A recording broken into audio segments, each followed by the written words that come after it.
Abo no nsia Adom TV numere no nsia kase ene yede ebrew nsem hudo pi na numere ya boboa no se Adom TV no nsia kase a yede eba nsem a yedi akotene ewo kase mu ebi ene se Director of Public Health a wo Ghana Health Service ede kokobo ede aba monten a wo kire se de nyame esi ko no se Ghana for ansese suban na sie no mbe ya enche enye wonwa se COVID-19 ya de ne bia dako bia no be se empem apim baako ena ye be recordo ewa ha wode ho nsem ede atudwa kanema mpanyini eye John Dramani Mahama ede kokobo ama Ghana fo a bronya bre akwantu ebebe mu se onfa COVID-19 hihye ni nya adwuma se de be ya de no entretre sanso ena medical superintendent wo Tamale Central Hospital ede abetudwa sensem bia ebeto abonten se nsuo ashoto ewo ayasabia ho enti surgeries ne nyama hodo ekwo ma twa sensen no woche se enchirimu wo ho na nokuru bia enimu wei ene nsem hodo bi ena yaboboa no se Adom TV no nsia kase a yede ba apomdin ene nsem hodo pi kan ho anumre yede ba media freda mo the grandpa me ena mede kase yede eba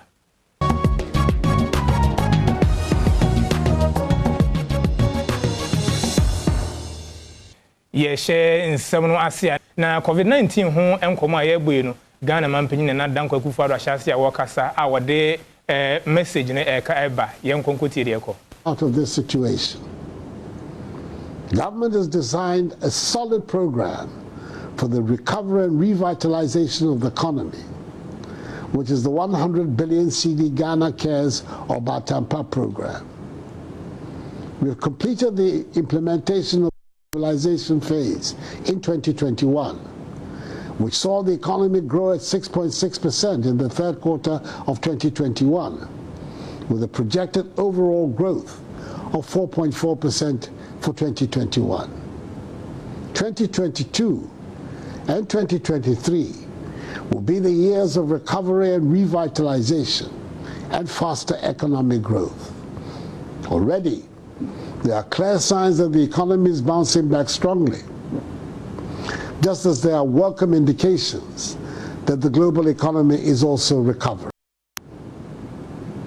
The work undertaken by my government over the last 5 years in education, healthcare delivery, agricultural and industrial transformation, infrastructural enhancement, especially in the road sector, the empowerment of the security services, and the development of the digital economy, amongst others, is evident. I appeal to you to stand shoulder to shoulder with my government in these trying times. You have stood with me most of my adult life. You gave me a resounding victory in 2016, and you returned me to office again with the help of God, with another decisive victory in 2020, because I fulfilled largely the commitments I made to you in 2016. United in our democracy, we will emerge from this difficult patch stronger and even more resilient. Let us not see the economic difficulties of today as the blueprint for tomorrow. I am a firm, passionate believer in our national potential. We have it in us to rise up and revive our fortunes. There are brighter days ahead for Mother Ghana. As Christmas fills our hearts with gratitude, let us not forget that COVID-19 is still very much in our midst. The number of active cases is currently on the rise. So let us act and live responsibly. Let us continue to adhere to the protocols of social distancing, enhanced hygiene, and mask wearing. We have for nearly 2 years been wearing masks, avoiding shaking hands, and using sanitizers, which have been uncomfortable experiences for us all, even though they have helped keep us safe. The science tells us that getting vaccinated is the most effective way to defeat the virus and go back to our normal way of life, reopen fully our economy, and return our nation onto the path of progress and prosperity. Government has succeeded in securing considerable quantities of vaccines for the country, numbering nearly 23 million doses so far. So I treat all those who have not been vaccinated to do so. Our responsibility to one another requires that we be vaccinated. Let us all celebrate the season safely and responsibly and maintain the peace of the nation. It is my fervent hope that this Christmas will be celebrated without any road accidents. Drivers must minimize their speed, take due precaution for other road users, drive without the influence of alcohol, and wear their seat belts, as must all passengers. And please, in the name of Christian charity, remember to help those who are less fortunate in this festive season. Nimamunyina fisiapa mi hanya fe afio afi aya nibaninawo. May God bless us all and our homeland Ghana and make her great and strong. Merry Christmas and a Happy New Year. We ene Ghana man penyini afisha pansam a wowo ede ema Ghana for ye toa kase no so na eye enkramantemu emu mpenufo ede hihia tudwa sesese no enhihia omudi egu kwan so ye mfa ye COVID-19 wa wendi so no asotwen e wo homa. Esanse Ghana apomuden adwumayeko Ghana Health Service dia to abonten say yade COVID-19 no ahyase amanimuso ewo enkramantamunti ahobambo adwumayeko regional security council ede hyehyeye egu akwema wo pese omanfo edi so se de be yade obetimi abo won ho ban afri ho na bra wo free enhyiamu yi wo frɛ empanyimfo bia owo ahobambo adwumayeko nim ahyenkafo adwumayefo wona wodi wondwuma ewo epoano afenso ensentwofo adwumayeko ni mumpanyimfo bi ena one omo ye senhyiamu ya wode nsemi eto wonanim. I want to see that please. So it is a pleasure of the House that after several deliberations Sansemi ho enkramantam so of ede enhyehyeye ahodo a empanyimfo ede egu akwamu to ensentwofo kopi dwumadi no ase na we ene se efi na ekoyi obia a ebi fifie abekokrom wasede se o share face mask obia onye fie pe na wura krom a obe share face mask omre bia empoano nyina a won crimantem obia ebe close down yempese obia beko beach wabra ye di bronya yi any new year afi de tosu miensa yami adum a efi ochena a ye bronyada obia o kwa kofuru car say ye trotro say ye uber say ye boat so long as it's commercial one share nose mask commercial cars no omumfa afi obambo adwumayeko esa de hyehyeye bi eka ho a wo twemu se efi ochena rekoi obia oka motorbike bia no e won cramantem bomodene na show helmet se o ma obi lift so a ana obi to motor na chia ma ono so nche helmet afi de tosu mienu won ye ka motor nyina enhye traffic regulations no nso red no e kire se gina se utwam red mu a emra no ebenyawo afi motofo a wan ye danse se wo mo fa nipa miensa ye pese etiasie e won kramantem se efinere koyi motobia emfa nipa miensa bio wona wotwi motorbikes asisi ada posifo aginyina no empanyimfo de hyehyeye egu akwema wode to wonanim se eye opepon bosome da etoso eduasa baako obi biara opese obeji ne moto no esese wode na bodin krata ebe kire empanyimfo we ene hyehyya nkramantem empanyimfo ayento wo ba na waboa ho ye wo COVID-19 hyehyye ene ho kokobo yi mu nsem ana ye wo eye kanema mpanyi John Dramani Mahama enso de nanu atum sesese utu kwan a na wa hwe abon ho bedi nhihye no so na ma COVID-19 etre no eso tumi ate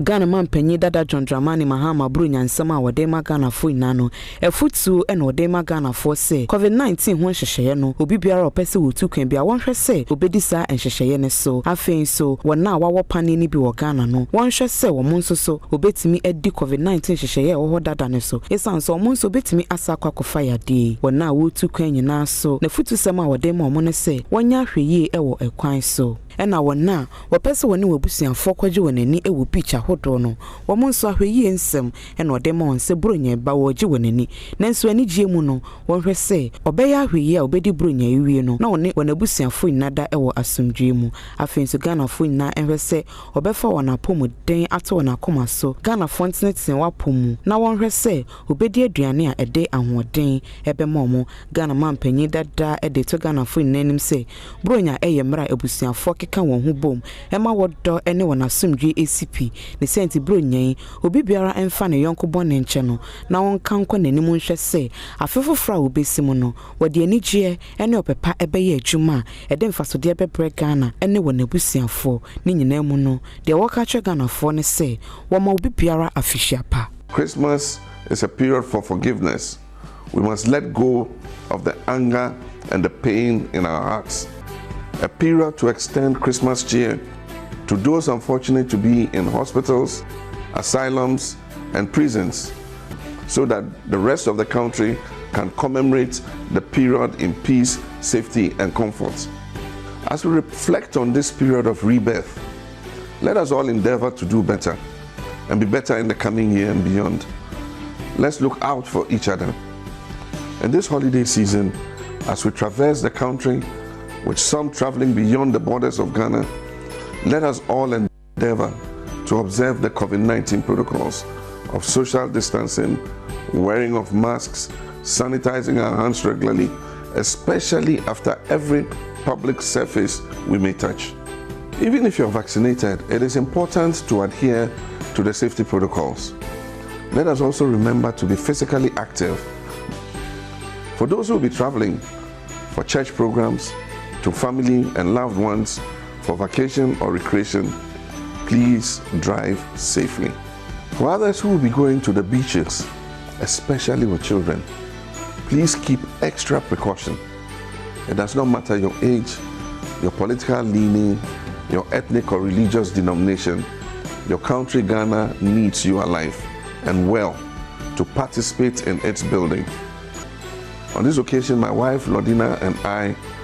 wish you a most memorable Christmas and a very prosperous New Year in 2022. Yetwa ensemno eso ani eko eye Tamarit Central eye Government Hospital na nsemi beto dwa na nsen a na ekire se juice ahodo mo ye no ma transe sanse nsuo ene akade ahodo mo do be ye no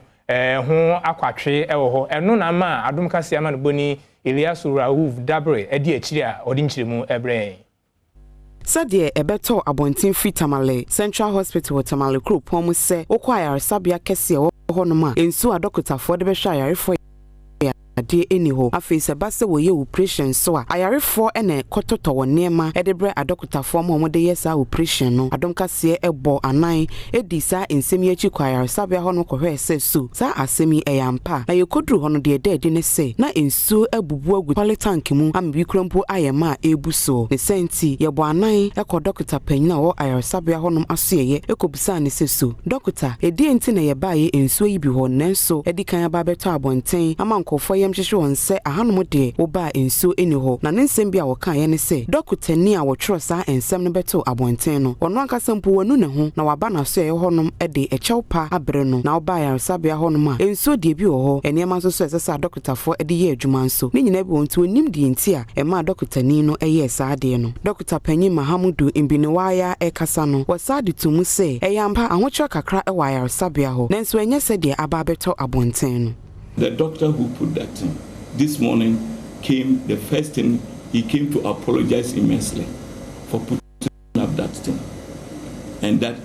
he didn't know it could go to that far distance. Because the first thing, the rules are that if you there's shortage of something within your unit, you come and discuss with management. ɔde sansɛm ne to dwawi wɔ sato aso sɛ sɛ ɔba ayaresabea na hwɛ wɔn haw a wɔkɔma ne nada ɛyɛ Ghana pomuden si achiba ofre no National Health Insurance no wɔn mpanyimfo ɛna ama ayaresabea no ho ɛkyerɛ ɔmo esan sɛ sika ɛyɛ anɛsɛ wɔtwia mo ɔmo no wɔntwia sɛsi. Sometimes health insurance is a challenge. If I ask you to supply gloves today and you supply, then the next time I come, I have not paid, I ask you to supply, you supply. The third time I come, I think you will drive me away. Because I'll be a liar. I'll keep saying they will pay us. And yet the payment is not coming. All of you know what health insurance challenges are. Even if I go to TTH, my daughter was lying in TTH. I paid every single thing, even though she had insurance. Adom TV and Umbre no nsia kase and I will hear ye gyina we so agye abo afo nkrato ye ba ye beto aso.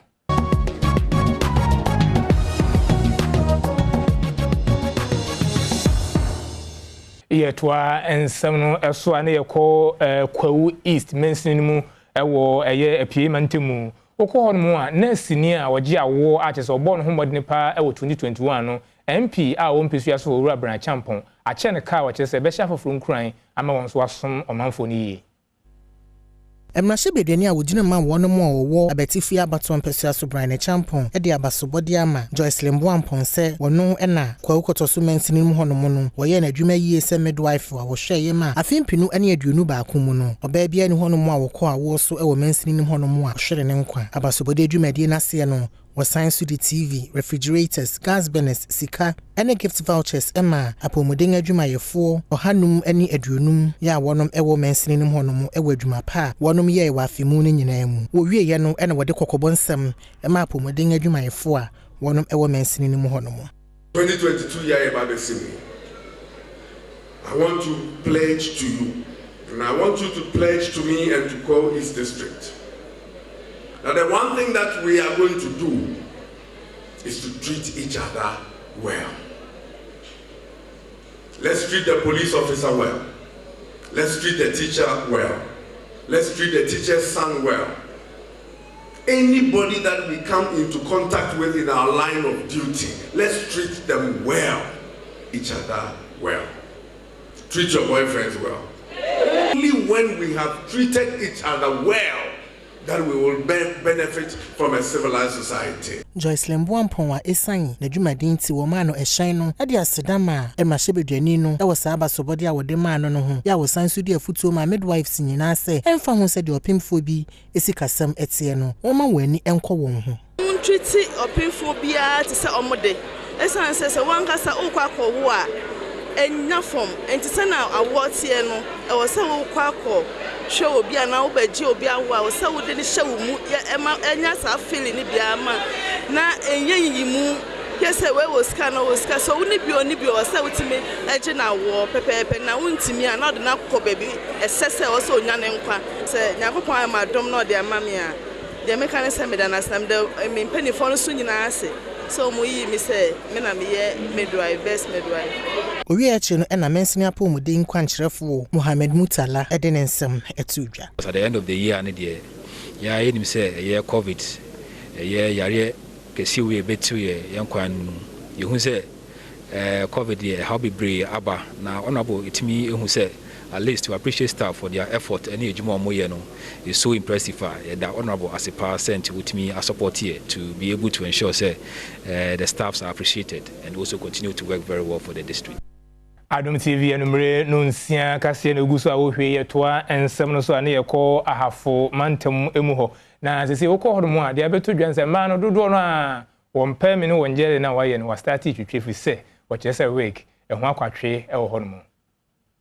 Adom kasiama ni boni sami asare ene eme bia wonom ewo goso mem hwidiem Kenya ase ene eme bia ewa hafumantam mu atwetwe nkomo no ena wonom echire mu se sese wig bo ayede ne ewo shops ahodo mu wo mantam mu honom no eya hye wonom masesei wakwa kotwa wonom tirinwenyi nyina ato agu se ne be ya bronya bre no emfa nhye bia ema meto wonom so eme echire mu se wonom nyaaya anko obeto wig bi e de ahye wonom tirinwi mu nso san se de ne bo no edi ne ntino wontumi enye sa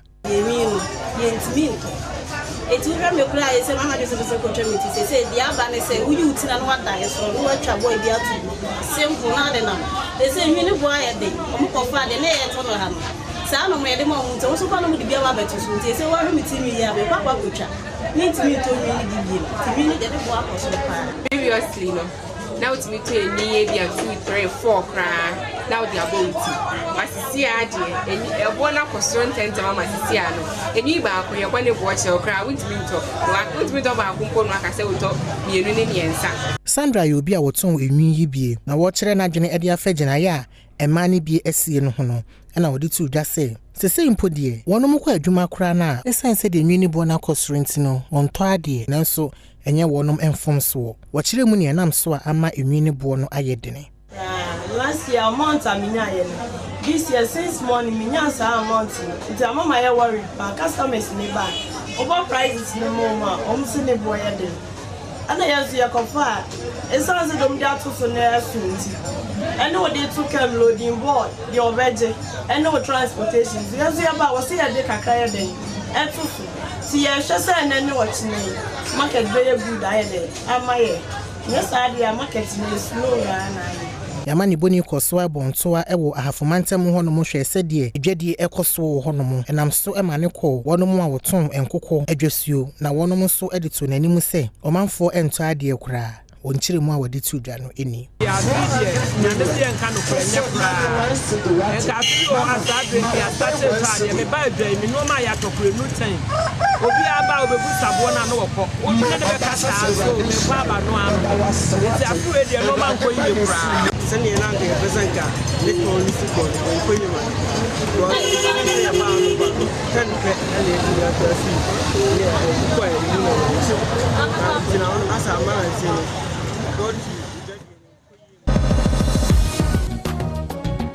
Adom TV enumre no nsia kase ena yede ebrawi ye toaso ane yekọ apomden enho ensemu na eno ena ukọ Ghana Health Service ye Director of Public Health ye Dr. Franklin Asiedu Bequin ede atudwa say COVID-19 hihye Ghana fonfan enye adwuma se de be ya yade no enkosoro pi Dr. Franklin Asiedu Bequin ekasa wo research nhyiemu bi a wonom bi emu ma afoforo bi ebekire wonom adwene ewa ase ya wo ye wo enkramantam hanom no na wo da na di se sesei wonom a wanya COVID-19 yare a aba wonom enkrata mu no emu hamu chichemu aduokono wonom a wo enkramantam hanom. Now as I speak, the airport is recording in excess of over 100 cases a day, the airport alone. I think yesterday was 168. So, and also as a country, we are recording more than 400. The way it's going, I'm surprised we're recording over 1,000 cases a day. So there's a different perspective to the whole COVID situation. Now having hotels to house the cases is becoming a big challenge. And the cases that are being reported in the country, about 90% of them is from Greater Accra region, 90% of them. Then you can have Ashanti and then a little bit in Volta region. What was to say, any parfufra, de bia wonya COVID-19 yare ni bie no, kosoro pa hu behia se, wode nhihye begu akwan mu ama eso atie. If you don't get very aggressive and want to bring money into this fight, we have a very long fight. And one thing that I keep on saying is that the hotels are full. People coming from abroad, we are struggling to find where to put them. It's a very big challenge for now. What we used to have about 2010. Now 168 last night. Some are sitting at the airport for about 4 hours. So I think that the situation is getting more and more difficult. And we here as the key stakeholders that must address it. So let's not look at Honorable Minister, look at yourself. What is your contribution to it?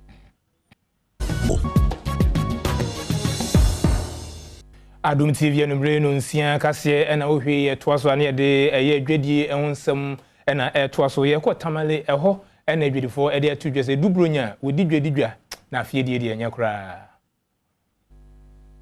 Adom kaseɛ de aprɔbɔ no ekopie mu ɛwɔ Tamale krupɔn mu no adwadifo ɛwɔ hɔ no mo de ano wɔka ɛne sɛ afi bronya yi die adetɔn ɛnkɔ shrokra sɛ wɔkɔ edwom na sɛ wɔkɔ akɔtɔn ade a na adane ɔmo agorodie esan sɛ enipa ma ɛmɛtɔ wɔ nneɛma na wɔgidi yie pa sɛ de sisi ada sika ni ɔmanfo butom na covid-19 so aba betena ɔmanfo so ɛna amasa ahokyere aba de adwadifo de to aban anim ɛne sɛ wɔnyɛ nhyehyɛ papa bi ma adwadifo sɛ de be obetimi agege bosia edi wondwa. This man cry nim say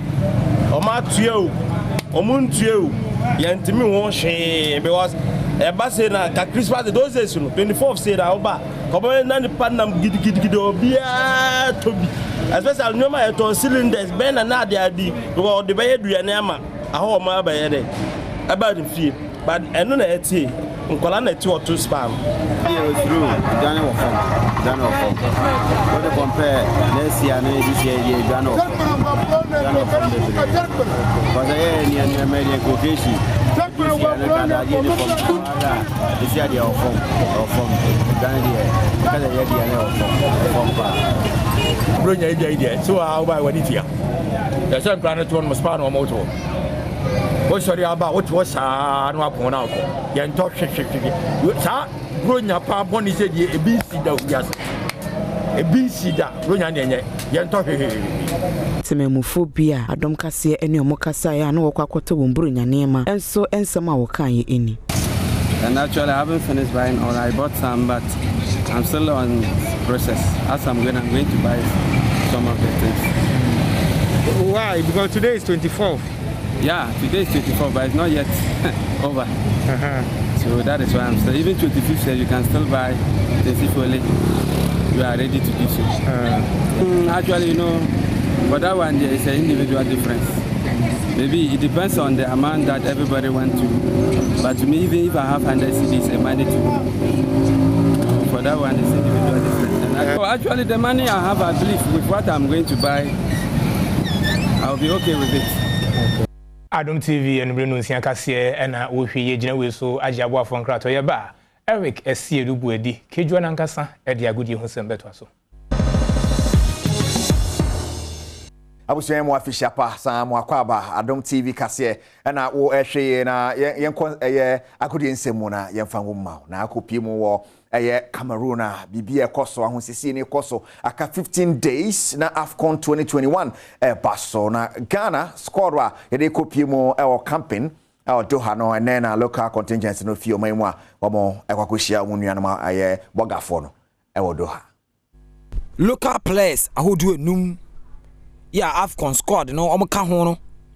wuku ade twa mu no na wo se nkomode omo ni kire kata na omko hya ahosisi ase ansana omo esi aka ama na one no nso atro amo wo ho nhyehyɛ mpanifo digu akwan mu na nwie pɛyɔ enu ntie na anwumra yi emrante abu omo akatemu a womo de omo ni kire kata wonim sɛ Milivan Rajevac emrante ahodo aduasa ɛna odi omo din batu dwa bosumu ye bɛkɔ na wie no obeyi mienu afiri so na emrante aduonu nwɔtwe ɛde omo ni akire Cameroon akopie AFCON 2021 ase kata ya akopie mu ho no ayankofa kensi ahodo miensa ene mpenifo di agu akwan mu na se bibia koso totea na wotwe di kan wo January bosumi nim yebu akatem Afrikata akopie Cameroon eho en AFCON dwumadi kese no etudwa. Right, and on a local place, I'll move your mama copy, maybe deal machina, I have sent a campaign, ABC Akko. Now, I can Black Stars and Simon Honorable Mustafa Yusuf, a sports minister. The other banner says, as a Sikano Moheson between the above Black Stars, a Chidoma copy, Afcon, World Cup, no, or my Ribi, a Munyabi, into a Numa, and a Numacasia or Ghana, and Kwamwa. We have raised $2 million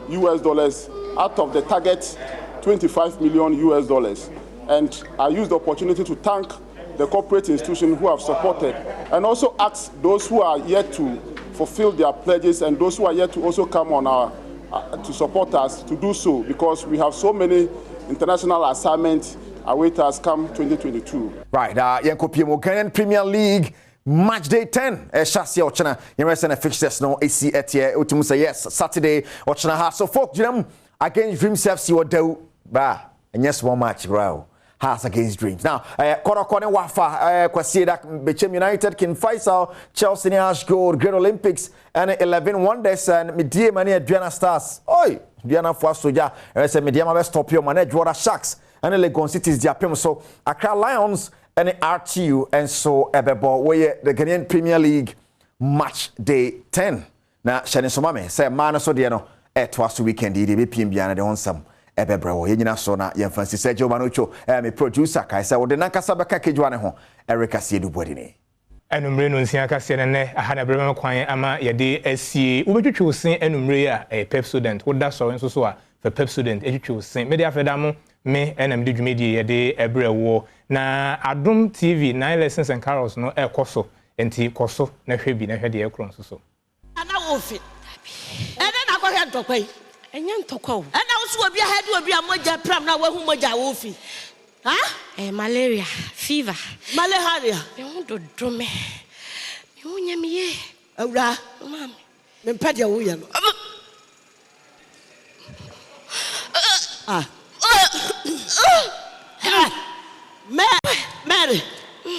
Mary ma bra ka ho bana moto mani abrepa abenkwan no come on eno say ye di na me ka kire o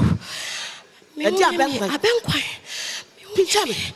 look into my eyes how many Mary wa so na eboto kontoko me Erade Mary ma me nwe dia me dwene dabi kura ma me nwe dia me dwene no fisa wo no wo ye maja pade wo ye magudia wo ye mikoko wo ye mikoko ma katefu bi amesi so mesraw wo ye mi godu e ma galamsefo manu me patwa Mary wonyem ma wonyem wo wadane obe ya medi wo ya wo wona wana yem obe bunu ti se me pa mi nke bi nheda Mary me patwa president manyem wonyem kan kwacha no ma me menyem malaria wo da nya he ewiase mu obi apade pa ko ne fie nsamafo kura mo so mpe no dodo na ya ate asefo obanyem no